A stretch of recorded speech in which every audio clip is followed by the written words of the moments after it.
এজন্য আল্লাহ বললেন আমার নাম হলো আহাদ, কুল হুয়াল্লাহু আহাদ।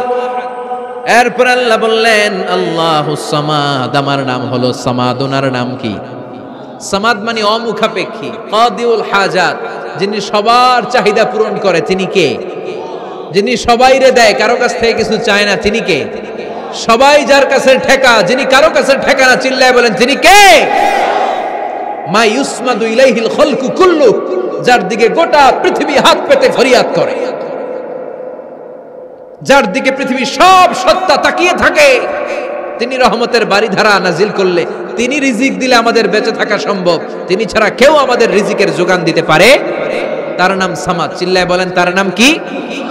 আল্লাহ ডেকে বলে গোলাম লাউ আন্না আউওয়ালাকুম ওয়া আখিরাকুম ওয়া ইনসাকুম ওয়া জিন্নাকুম, তোমাদের শুরু থেকে শেষ পর্যন্ত, আদম থেকে শেষ পর্যন্ত যত লক্ষ কোটি মানুষ দুনিয়ায় আসবে, সবগুলো মানুষ বিশাল এক মরু প্রান্তরে দাঁড়িয়ে যদি